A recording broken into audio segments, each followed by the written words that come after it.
Kamala Harris's new book entitled 107 Days, telling the story of her brief moment as the Democratic nominee for president, now scheduled for release on September 23rd. And as an added bonus, anyone who buys her book gets 5 emails a day for the rest of their life asking them to buy more copies. The book was supposed to be written by Joe Biden until George Clooney decided Biden was way too old. Actually, former President Joe Biden is reportedly disappointed by only getting a $10 million advance from Little Brown Publishing to write his memoirs. Only $10 million. You know, inflation is like the police. It's never there when you really need it. Only $10 million. Then again, the measly payday might have something to do with the title of Biden's book, The Crap I Think I Remember by Jim Biden. I think it's Joe, not Jim. Pretty horrible title for a book, but a lot better than the original, Jake Tapper Can Kiss My Bony White Irish Ass by John Fitzgerald Kennedy. Probably ghostwritten by Ted Sorensen. Yeah, I can see how a title like that might create problems with your publisher, but I'd read it. Meanwhile, Kamala Harris now sparking rumors she might try again for president in 2028. This after announcing she will not run for governor of California in 2026. Too bad, because I was so looking forward to 8,000 emails a day asking for a donation. Lord knows I'm no expert on raising money, but Kamala, if you're listening, when soliciting donations to pay off debts from your 2024 presidential campaign, you know, the one you lost, maybe you shouldn't ask that checks be made payable to the Harris Victory Fund. I think the victory ship already sailed and you're not on board.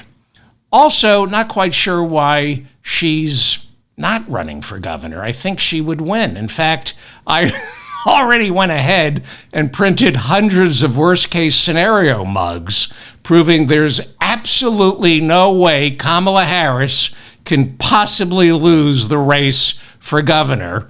And now she says she's not running. What am I going to do with all these worst-case scenario mugs? In all seriousness, I do think she would win if she decided to run for governor of California, because back in February, a poll showed 57% of California Democrats saying she'd get their vote for governor. Now, granted, a more recent University of California Irvine poll shows only 24% saying they would vote for her, but she still led the field, and if she were to declare, and it's not too late, I have no doubt she could be the next governor of California. Harris, by virtue of being the 2024 nominee for president, is the automatic frontrunner going into the 2028 presidential race. Obama's campaign manager, David Axelrod, now saying she's running. But you'd have to go all the way back to Adlai Stevenson in the 1950s to find a Democratic nominee losing 2 presidential races in a row. Hillary and Al Gore didn't run again, even though they both won the popular vote. So Harris is probably better off running for governor of California. She's going to be a tough sell as a presidential candidate, despite all her qualifications. But in last year's election, she got 80 fewer electoral votes than Biden did 4 years earlier. And she also received 6.2 million fewer popular votes than Joe Biden. Unlike Biden, Harris lost Georgia, Arizona, Nevada, Michigan, Pennsylvania, and Wisconsin. Even though the Democratic down-ballot candidates in each state, except Bob Casey in Pennsylvania, they won their respective races. For the record, I got all those races correct, except for Casey in Pennsylvania, and I got the blue wall wrong. Well, if Democrats want to win the Electoral College, they might need to go back to 1992 and learn from back when they nominated Bill Clinton from Arkansas and Al Gore, his vice president, from Tennessee. I believe we are about to hear a growing chorus for Democrats to develop a Southern strategy identical to the one that worked in 1992. Democrats lost 3 presidential elections in a row before Clinton showed Democrats how to win again by being both a Southerner and a Republican. This is why you're going to hear a lot about Andy Beshear, who is the Democratic governor from Kentucky. Yes, Kentucky. He comes from a political dynasty. His father was also the governor of Kentucky. Beshear reelected in 2023, winning by 5 percentage points. Medicaid expansion began under his dad, but the son got rid of work requirements. And as governor, Andy Beshear's handed in 4 of Kentucky's largest budget surpluses ever. Again, Beshear's a Democrat from the same state that sends Mitch McConnell and Rand Paul to Washington. Then there's Roy Cooper. He's on the right, the former 2-term Democratic governor of North Carolina. He just announced he's running next year for the Senate seat currently held by Republican Thom Tillis. That's now an open seat. Tillis is quitting. If Cooper flips that seat blue, may be unlikely, but if he flips it blue, Roy Cooper, I believe, automatically becomes the front runner for the Democratic nomination in 2028. Because Democrats can't rely anymore on the blue wall. Hillary lost it, and so did Harris. They need to find votes in the South the way they once did. Jimmy Carter won in 1976. As a response to Nixon's 1968 Southern strategy, the Democrats pivoted quickly. Nixon took the South, got all of it in 1972, Southern strategy, but the Democrats in 1976 said, well, we better nominate the governor of Georgia, Jimmy Carter, who was not as far to the left as some of you like to remember him. Teddy Kennedy sabotaged Jimmy Carter's presidency because Carter wasn't liberal enough. So Democrats knew how to win the South right after Nixon's Southern strategy. Think about this. Bill Clinton in 1996 won Arkansas, Florida, Kentucky, Louisiana, Missouri, Tennessee, and West Virginia. But 20 years later, his wife Hillary lost all of them. And I think because she was no longer from Arkansas. She left, and so did Bill. Bill served as governor for 12 years in Arkansas, goes to the White House, never goes back to Arkansas. Hillary, after the White House, became a senator from New York instead of moving back to Arkansas and nurturing the Democratic Party down there. She should have run for office in Arkansas, not New York. Voters didn't leave the Democratic Party. Democrats, like the Clintons, left the voters in the South. As vice president, Al Gore delivered his home state of Tennessee in 92 and 96, but by 2000, when he was running for president, he couldn't even win his home state of Tennessee. George W. Bush beat Gore by 4 percentage points in Tennessee. Had Gore won Tennessee, he could have lost Florida and still won the presidency. So, Democrats are big on identity. Okay, what is more identifiable than where you're from? People don't define themselves solely by their religion, gender, sexuality, race, income, education level, or ethnicity. Where you are from is very much who you are. Watch the Mets. You have black, white, Asian, lesbian, transgender, Jewish, Arab, Muslim Mets fans with college degrees, without college degrees, high school dropouts. What is the one identity they all share? They're New Yorkers. They're Mets fans because they're New Yorkers. If Democrats want to win playing identity politics and not lean as far as they should into class warfare, then they have to lean in on the biggest identity of them all, geography. They need a Southern strategy, and that means nominating a candidate for president or vice president from the South. Another strong Southern candidate for the Democratic nomination is Governor Wes Moore of Maryland. In American history, he's just one of 3 black candidates ever to get elected governor of a state. Only 3. 5 black governors total in American history. 3 were elected, 2 became governor after the elected governor had to step aside. Governor Wes Moore served in Afghanistan, Bronze Star, and is a Rhodes Scholar, but he's also a former investment banker, and that's going to cause problems with the progressive wing of the Democratic Party. You're going to be hard-pressed to find a real progressive Democratic presidential candidate from the South. Now, you can find them in the House of Representatives in the South, but Democratic governors and senators who win statewide elections in the South are what we're looking for, and it's tricky, if not impossible, for a progressive Democrat to get elected statewide in the South. The closest, I think, leave a comment, maybe I'm wrong, I think the closest we have right now to a genuine progressive Democrat from the South would be Georgia Senator Raphael Warnock, who was reelected in 2022. He holds a PhD from Union Theological Seminary in New York and preaches from the very same pulpit as Dr. King. He has been the senior pastor of Ebenezer Baptist Church in Atlanta since 2005. If I had to pick a presidential nominee from the South, it would be Warnock. As a matter of fact, if I had to pick any candidate from anywhere, it would be Warnock.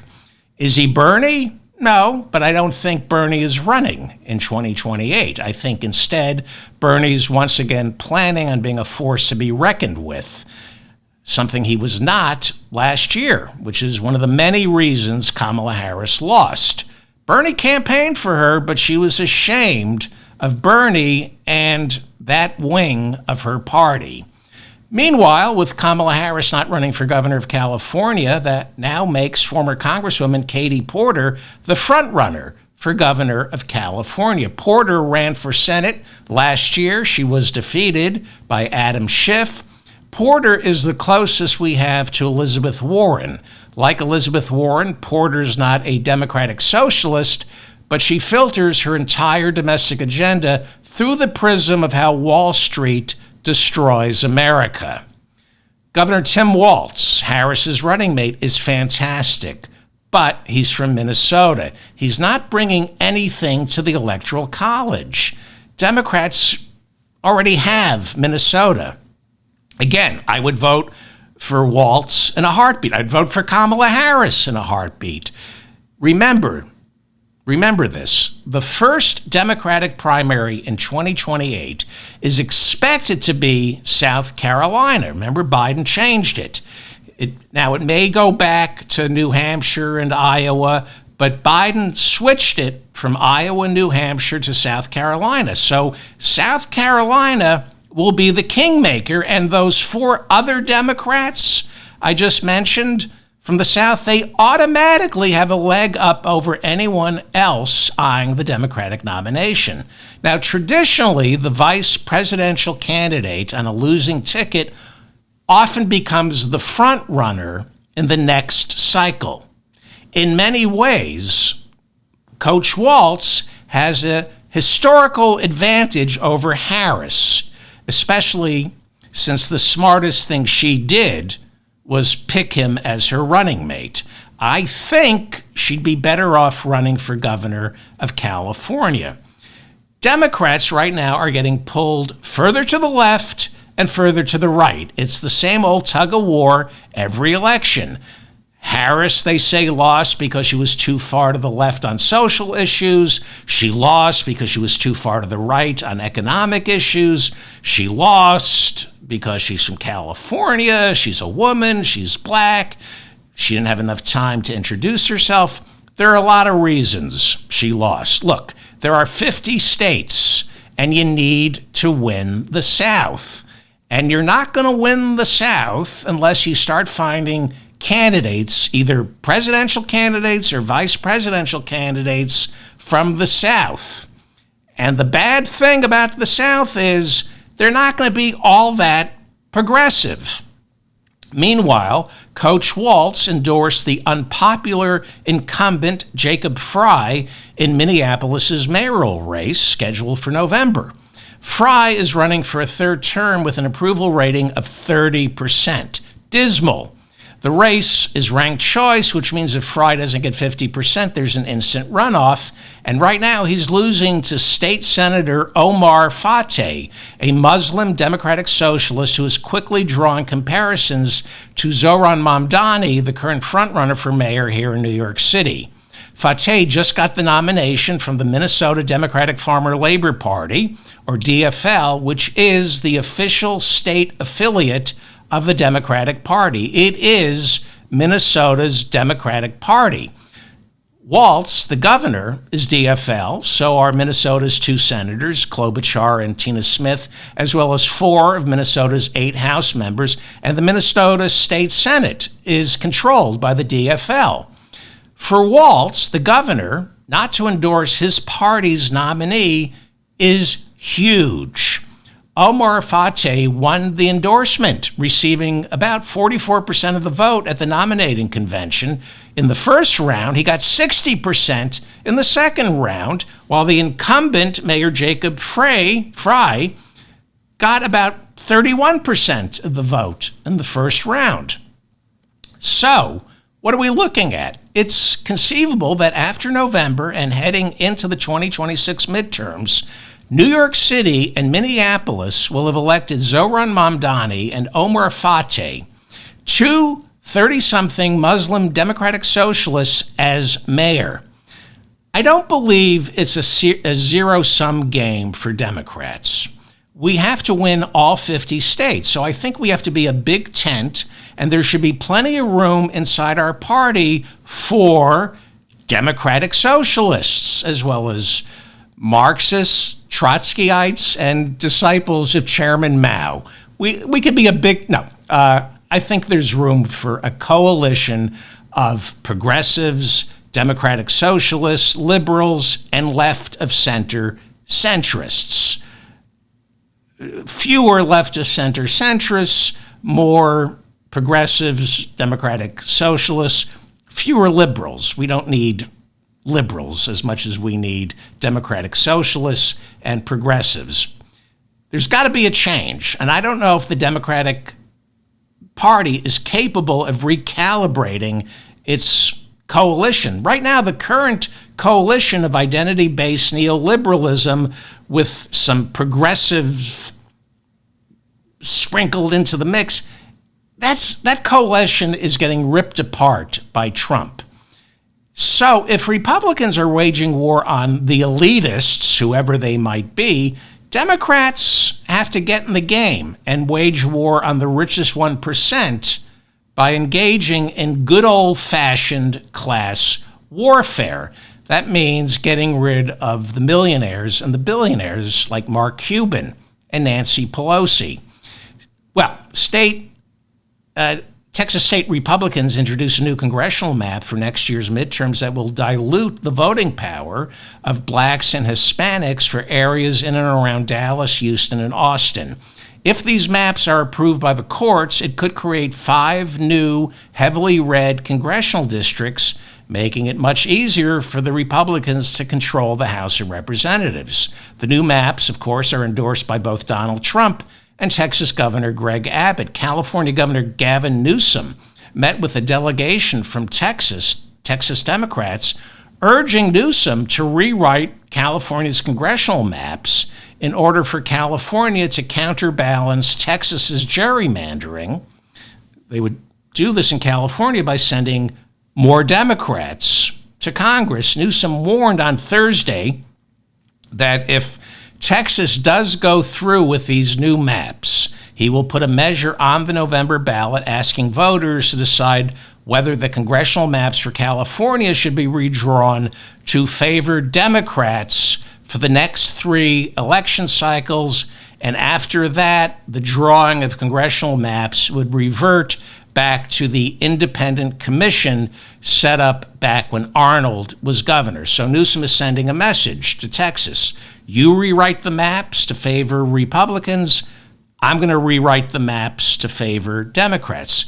You might remember last year, Nebraska, which is not a winner-take-all state when it comes to the Electoral College, they have one district in Omaha that's blue. They were going to get rid of that district and become a winner-take-all state. Well, Maine said, if you do that, Nebraska will become a winner-take-all state as well and get rid of the red district that we have. There are two states, Maine and Nebraska, that are not winner-take-all in the Electoral College.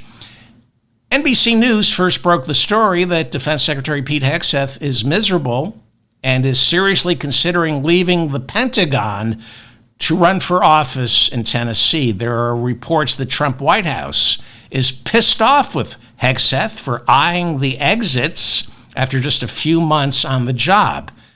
I mean, we threatened to kill so many Republican senators to get you confirmed, and just like that, you're going to quit?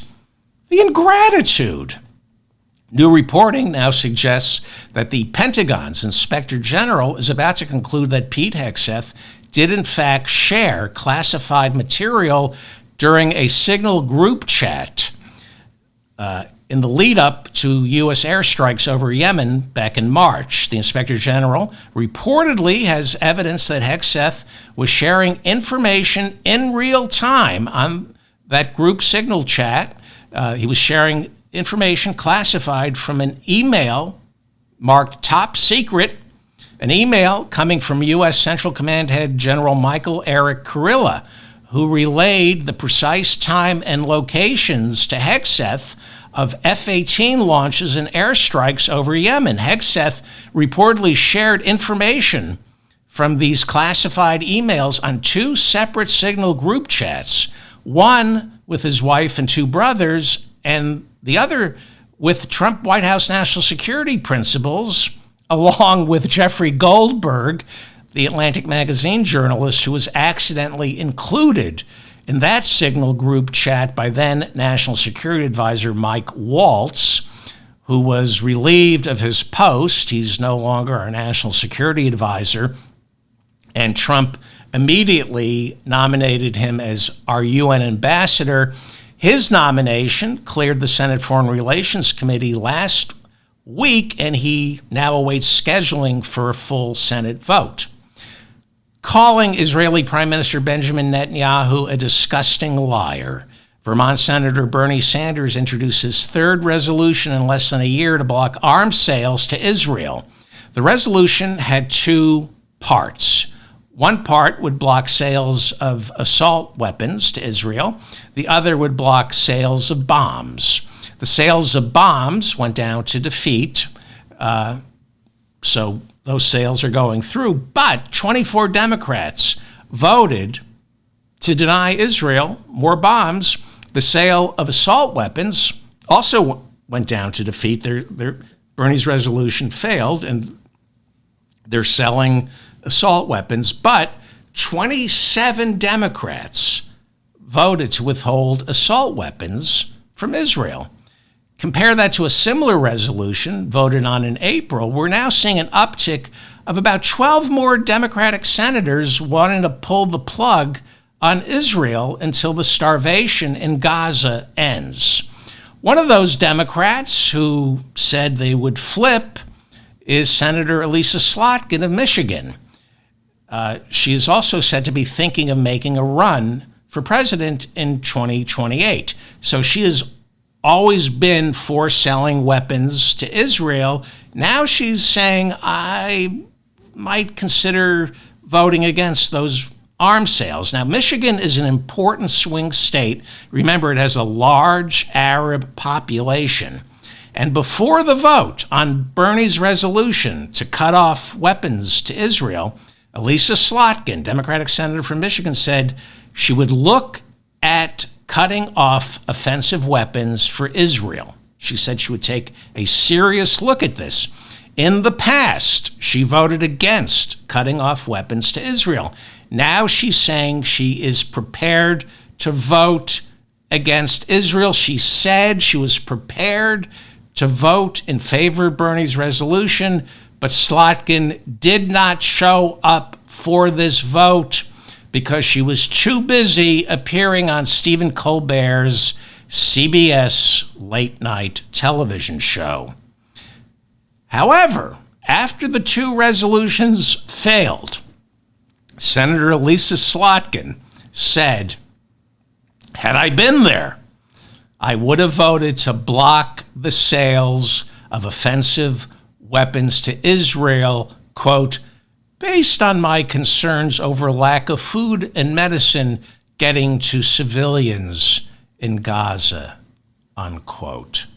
In other words, what's going on in Gaza is mass slaughter, a crime against humanity, which I am opposed to, but not as opposed to as missing a chance to appear on Stephen Colbert's talk show. I would have spoken out against mass starvation and did something, but I was booked on Colbert. The only thing necessary for the triumph of evil is for good people too afraid to cancel their bookings on late night television. More on Gaza later on in the show. That's pretty incredible. Pretty incredible. Donald Trump is back from Scotland, where, as you can see, he didn't really grasp the concept of a kilt. He did get in a round of golf at Turnberry, where he loves playing the fourth hole, because that's where his great-great-grandmother, Gormelia Trump, is buried. It's a tradition. Let's take a look at that. It's a tradition in the Trump family to bury your women on a PGA-certified Trump-owned and operated golf course.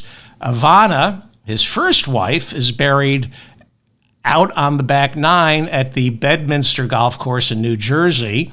And here you can see the tombstone at Turnberry for Gormelia Trump, Trump's great-great-great-grandmother. It says, "Gormelia Trump, beloved wife, mother, and bigot." I always thought they were German. Who knew? Well, Trump loves to travel because they love him overseas. Wherever he goes, they love him, especially in Scotland. He is a beloved You saw how welcome he is in Scotland. He's a beloved figure in Scotland, so much so he's even earned the rare Scottish nickname bestowed upon only a chosen few, Braveheart. On the flight home from Scotland, Trump changed the story on why he ended his relationship with Jeffrey Epstein. Have you been following this Epstein story? In the past, Trump said he had a falling out with Epstein because Epstein got creepy with the daughter of a Mar-a-Lago member. Now, that's a good lie. That was good. It plays well. Trump should have stuck with that. Instead, for some reason, he got bored and came up with a whole new reason for falling out with Epstein. And now and this is what he said on the flight home from Scotland, the falling out with Epstein was over Ghislaine Maxwell, quote, poaching one of my spa attendants at Mar-a-Lago. Not good, Donald. Go back to the other lie. That spa attendant was Virginia Giuffre, who was hired by Ghislaine Maxwell.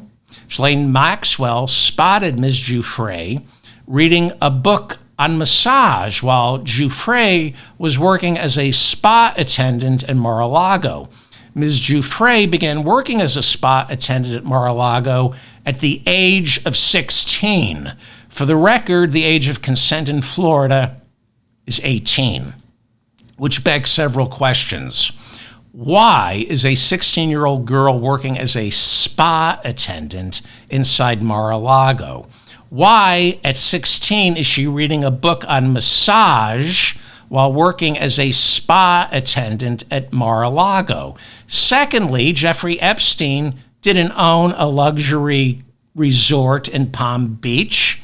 He just lived there. So what did Trump think Epstein was poaching a 16-year-old spa attendant for? What did he think Jeffrey Epstein took a 16-year-old spa attendant for? What, to help manage Les Wexner's philanthropic trusts? I find it odd that the President of the United States changed his story from "I stopped talking to Epstein because he was creepy with someone's daughter" to "he poached my 16-year-old spa attendant while she was at Mar-a-Lago studying up on massage." Virginia Giuffre later testified that she was forced to have sex with Prince Andrew 3 times, and she settled with the royal family for millions before taking her own life earlier this year. Her family issued a statement on Thursday urging Trump not to pardon Ghislaine Maxwell. In an official statement, the family called Maxwell a monster who deserves to rot in prison for the rest of her life. Meanwhile, there's the 3 minutes missing from the closed-circuit surveillance video taken outside Jeffrey Epstein's jail cell in the hours leading up to his death.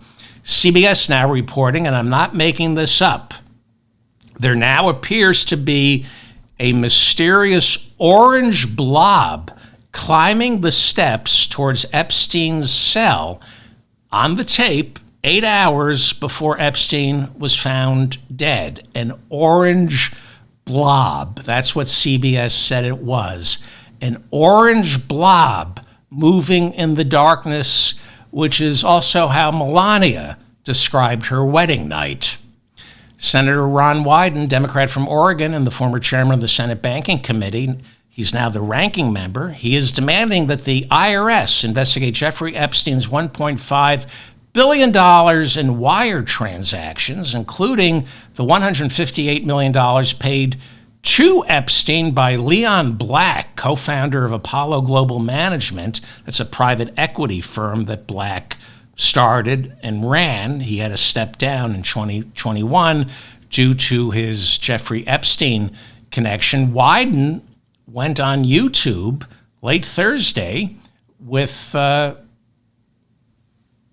allegations. This is his tweet hyping his YouTube statement. "Big news from my investigations on Epstein's sex trafficking operations. The Trump administration has an Epstein file detailing 4,725 wire transfers and almost $1.1 billion flowing through just one of his banks, hundreds of millions more through others. The Trump administration claims it doesn't have enough evidence to investigate. If you ask me, that's 4,725 lines of investigation right there, and that should be the start of it. Epstein had to pay for all his sex trafficking somehow. Further evidence shows he used Russian banks to process hundreds of millions in payments." Again, this is info in the possession of the Trump administration, but they're refusing to investigate. That is from Senator Ron Wyden, who is the ranking member of the Senate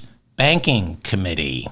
Meanwhile, Alex Jones telling self-professed Nazi Nick Fuentes that he's received multiple offers from the Trump White House to stop talking about Jeffrey Epstein. Jones now saying Trump has offered him bribes to stop talking about Epstein. Jones says he will not stop talking about Epstein. He's accusing Donald Trump of becoming everything he used to be against. Ghislaine Maxwell's attorney says she won't testify before the House Oversight Committee, which subpoenaed her last week, unless she is given immunity from further prosecution and until the Supreme Court rules on her appeal. The Supreme Court has scheduled a private conference on September 29th to consider whether to hear Maxwell's appeal. What is her appeal? Well, lawyers for Maxwell contend that Jeffrey Epstein's 2007 non-prosecution agreement in Florida should carry over to her 2021 prosecution in New York. An argument so insane, I can't believe Trump's lawyers aren't making it. If the Supreme Court refuses to hear her appeal, Maxwell will have exhausted all her options and will be forced to finish out her 20-year sentence. The House Oversight committee responded to Maxwell's attorney, telling him there will be no immunity in exchange for Ghislaine Maxwell's testimony. No immunity, but after she testifies, they will send her a cake, and inside of that cake will be a bed sheet already shaped like a noose. Will we ever see Steve Bannon's 15 hours of interviews with Jeffrey Epstein? Epstein, in the years leading up to his death, paid Steve Bannon to rehabilitate his image. How was Steve Bannon going to rehabilitate Jeffrey Epstein's image? Okay, Jeffrey, people think you're a pedophile, but maybe they'll forgive all of that if they discovered you're also a virulent racist. Well, apparently Bannon recorded 15 hours with Epstein, asking Epstein tough 60-minute style questions as part of a crisis management service Bannon was providing in the lead up to Epstein's arrest. Bannon reportedly stayed in Epstein's Paris apartment and was communicating with Epstein right up until Epstein's arrest in 2019. Just when you think Bannon can't be any more loathsome, he always surprises us. House Minority Leader Hakeem Jeffries now getting backlash from members of his own caucus after he keeps urging them to hammer Trump and the Republicans over the Jeffrey Epstein cover-up. Hakeem Jeffries wants to win the midterms and become Speaker, and he seems to think reminding voters of Trump's Epstein connection is a winning message, because we know how much a jury last year finding Trump guilty of rape in common law parlance, we know how much that had a negative effect on Trump's race for president.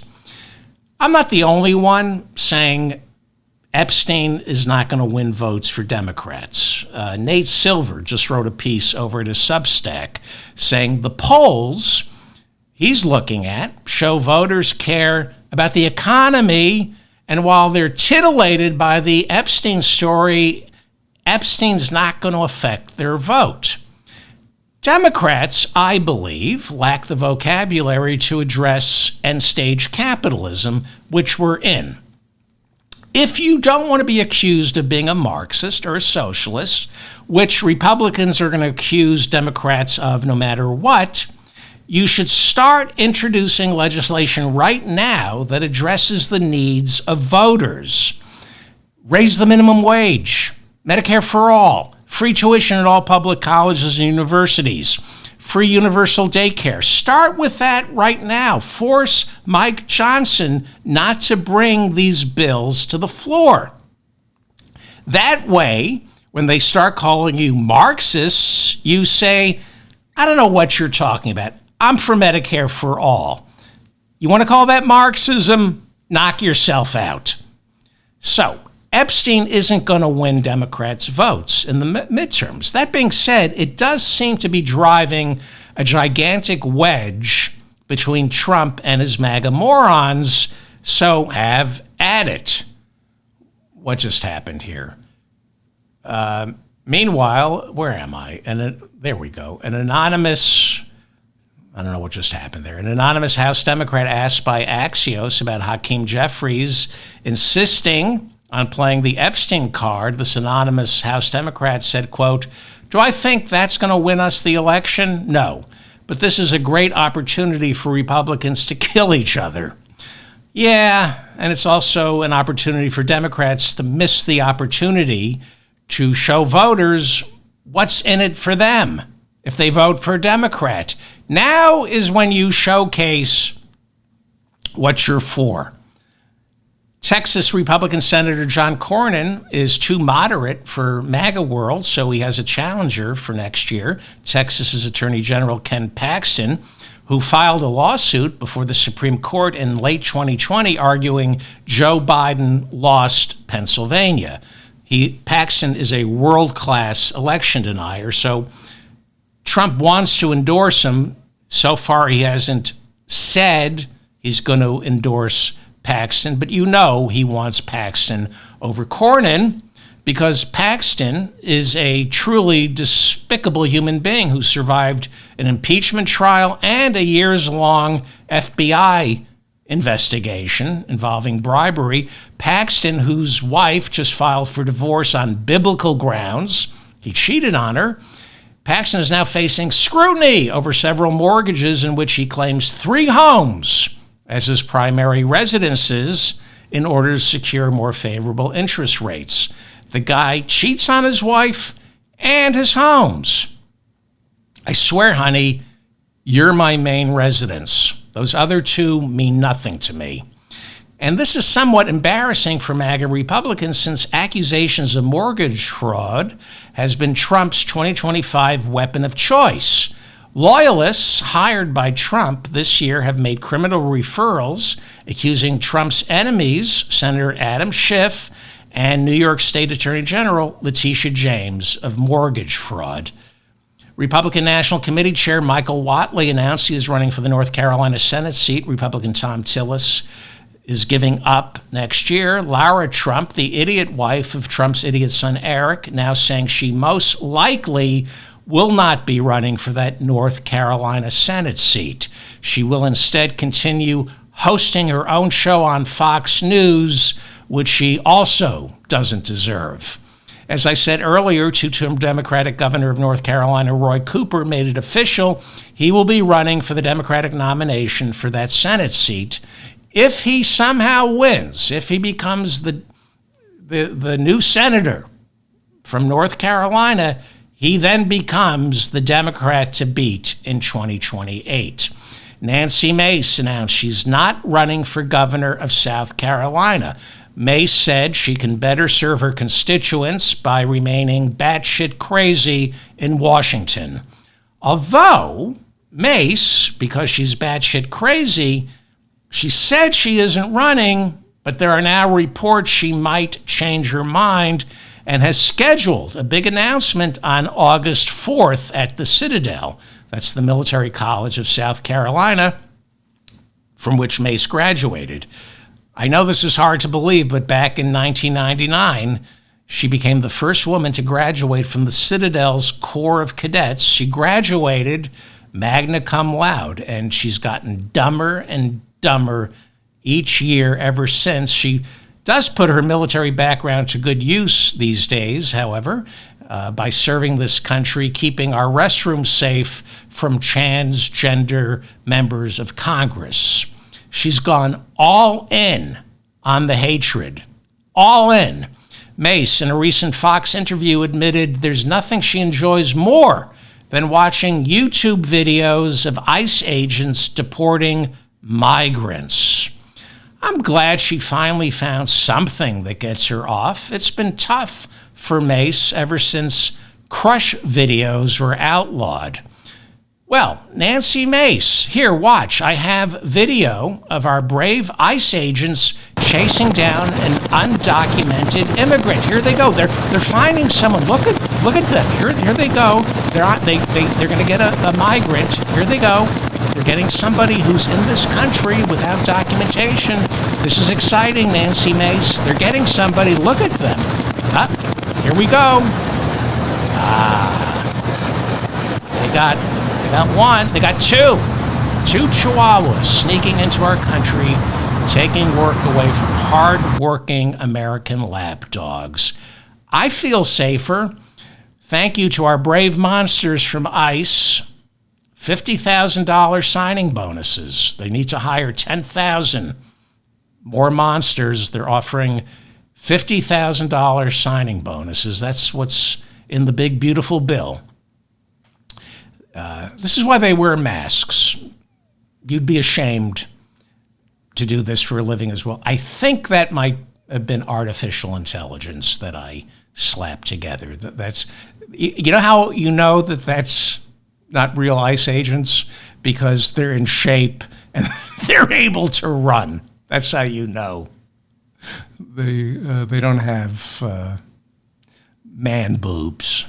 Massive man boobs. Speaking of male boobs, House Republican Mike Collins of Georgia is running for the Senate. He's from Georgia, but he cannot spell Georgia.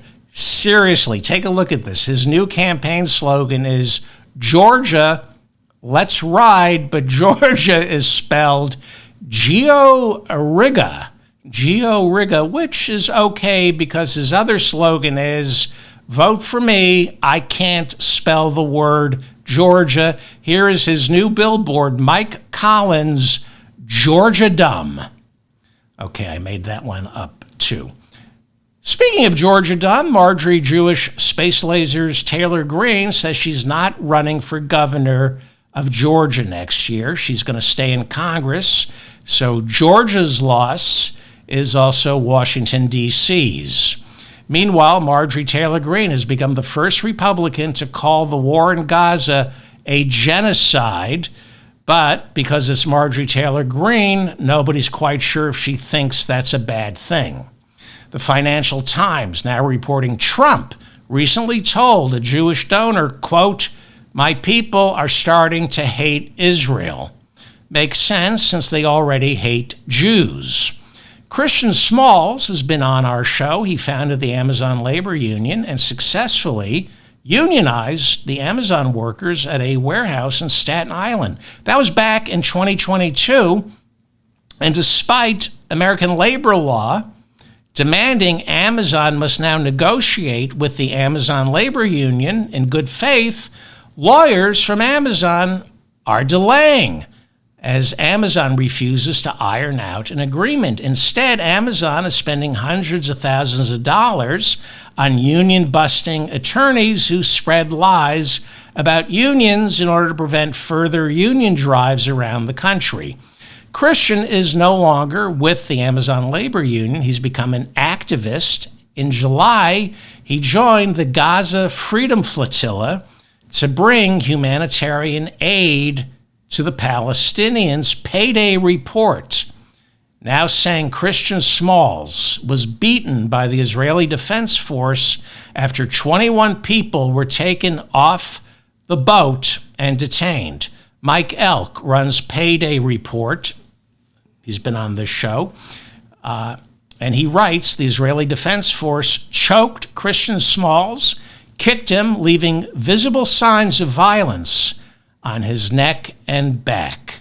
Mike Elk reporting that Christian Smalls has been released, has made his way to Jordan, and should arrive back in the United States shortly. After hearing of Israeli soldiers beating up Christian Smalls, Amazon CEO Jeff Bezos called Benjamin Netanyahu and said, "If I knew you were going to kick Smalls' ass, I would have honeymooned in Tel Aviv." Donald Trump is now acknowledging there is mass starvation in Gaza. The bad news is, he says, it seems to work better than work requirements for food stamps. Trump put it so eloquently, quote, "That's real starvation stuff. I see it, and you can't fake that." There's no water in Gaza. The UN saying 90% of Gazans are now water insecure. More than 60,000 Palestinians have been killed in Gaza, according to the Hamas Health Ministry, since war broke out. Israel, bowing to world pressure, allowed humanitarian airdrops into Gaza from France. There were 52 airdrops into Gaza on Tuesday, according to Israel. The airdrops continued throughout the week. They were coordinated by Israel, the United Arab Emirates, Egypt, Jordan, and Canada. Italy announced it will deliver 700 tons of flour to Gaza. The UN Palestinian Refugee Agency now saying 1 in 5 Palestinian children in Gaza are malnourished. Meanwhile, negotiations between Hamas and the United States have ended. U.S. Special Envoy Stephen Witkoff is expected to be on the ground in Gaza Friday, inspecting humanitarian distribution sites. Witkoff announced he had broken off ceasefire talks with Hamas, accusing its leaders of refusing to negotiate in good faith. Florida House Republican Randy Fine tweeted that until Hamas releases the Israeli hostages, the Palestinians can, quote unquote, starve away. Even Marjorie Taylor Greene said she was offended by that. Amichai Eliyahu, Israel's heritage minister, says nobody is starving in Gaza. He said, quote, "There's no hunger in Gaza." He added, "But we don't need to be concerned with hunger in the Strip. Let the world worry about it." Israel's heritage minister, Amichai Eliyahu, also said, quote, "The government is racing ahead for Gaza to be wiped out." He said during a radio interview, quote, "Thank God we are wiping out this evil. We are pushing this population that has been educated on Mein Kampf. We are pushing them into humanitarian city. That is the plan, to round up every Palestinian in Gaza, place them in southern Gaza in humanitarian city where they will not be allowed to leave." Eliyahu says Gaza will soon be cleared for Jewish settlements. Eliyahu declared, quote, "All Gaza will be Jewish." Israel's ambassador to the UN distanced himself from Eliyahu in a tweet which read the quotes attributed to Minister Eliyahu to the effect that the government of Israel is rushing towards Gaza being wiped out and that we don't have to be concerned about hunger in the Strip do not reflect the policy of Prime Minister Netanyahu and his government. Really? Prime Minister Benjamin Netanyahu later insisted that this far-right minister does not speak for the government I lead. Really? Really? Netanyahu said, quote, "He is not a member of the security cabinet that determines the conduct of the war." Okay, but he's still your heritage minister. You haven't fired him. You have a plan that you're open about. You've talked about humanitarian city. We're all Palestinians in Gaza will be placed in a walled-off ghetto in southern Gaza, unable to leave, or maybe given $10,000 each to go someplace else. That's the plan. Netanyahu's openly saying this. He's openly warning that he's going to annex Gaza for whatever reason, if Hamas doesn't agree to a ceasefire. The plan is to annex Gaza. He refuses to recognize Hamas as a negotiating partner. He says the fighting in Gaza won't end until Hamas is eliminated. So this is not about the hostages. It's about destroying Hamas and removing Palestinians from Gaza. Qatar, this is an amazing story. What I'm going to tell you is amazing. Qatar, Saudi Arabia, and Egypt, for the first time, officially told Hamas to disband and give up its control over Gaza. And then, in a surprise move, the 22 members of the Arab League voted unanimously for Hamas to leave Gaza. This is huge. This is huge. They also condemned Hamas's October 7th attack on Israel. The declaration was also signed by all 27 members of the European Union and 17 other countries. This is what the statement said. Quote, "In the context of ending the war in Gaza, Hamas must end its rule in Gaza and hand over its weapons to the Palestinian Authority with international engagement and support in line with the objectives of a sovereign and independent Palestinian state." The Palestinian Authority controls the West Bank. They're run by Fatah, not Hamas. Fatah has its links to Yasser Arafat and the Palestinian Liberation Organization, which, like Hamas, used to be terrorists until they became a political party. So this declaration was passed at the UN Israel-Palestine Two-State Solution Conference this week, a conference the United States and Israel boycotted, calling it a publicity stunt. They didn't sign that declaration. They didn't sign this groundbreaking declaration because it advocates for a two-state solution. For decades, it was official American policy for Israel and the United States and the Arab world to create a Palestinian state. And it was implied for decades that under the right conditions, Israel would agree to a Palestinian state. But Netanyahu said this year that as long as he is prime minister, the Palestinians will never get a sovereign state. And Mike Huckabee, he's the American ambassador to Israel, has pretty much echoed the same thing. Netanyahu this week said, quote, "Let's be clear, the Palestinians do not seek a state alongside Israel. They seek a state instead of Israel." He's conflating Hamas with the Palestinians. He's saying the Palestinians do not seek a state alongside Israel. It's no longer saying Hamas. He's saying Hamas is now synonymous with the Palestinians. That's how you justify humanitarian city. Canada on Wednesday said it will officially recognize the state of Palestine at the United Nations General Assembly in September, the recognition contingent upon Gaza holding free and open elections that do not include Hamas. British Prime Minister Keir Starmer said the UK will recognize a Palestinian state unless Israel agrees to a ceasefire and ends the suffering in Gaza.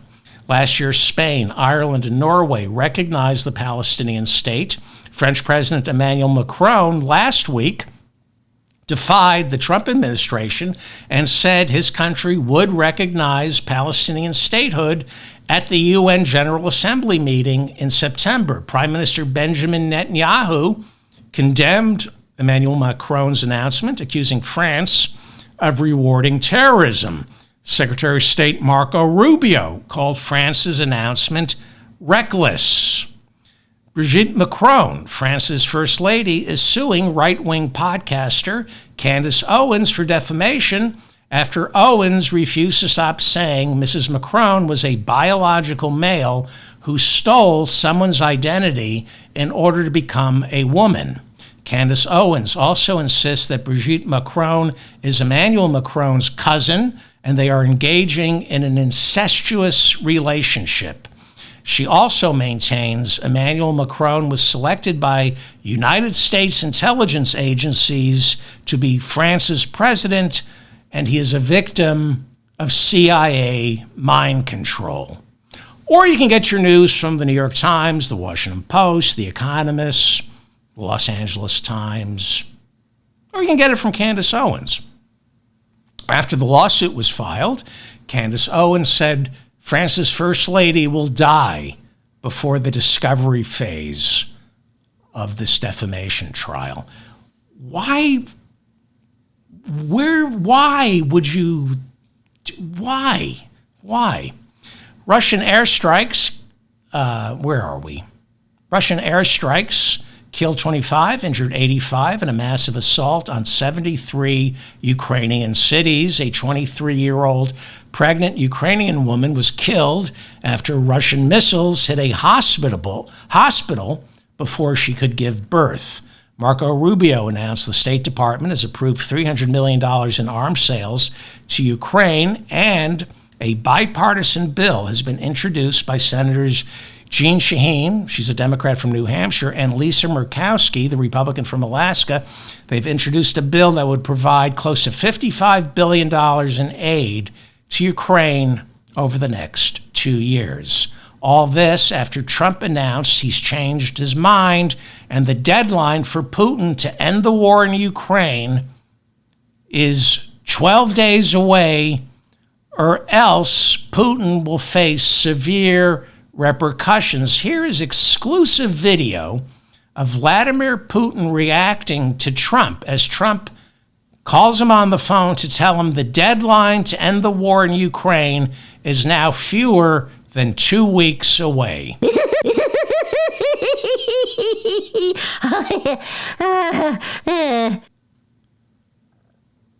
I don't think Putin is afraid of Trump.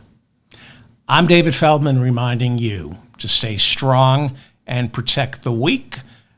I think that might have been artificial intelligence. I don't think that was Vladimir Putin.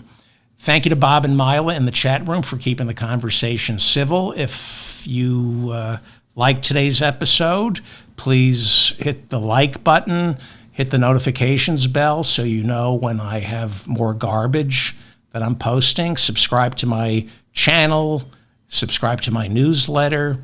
Leave a comment if I made any mistakes. Leave a comment. I read all your comments, and I do issue corrections. I think that covers everything. Thank you very much for listening.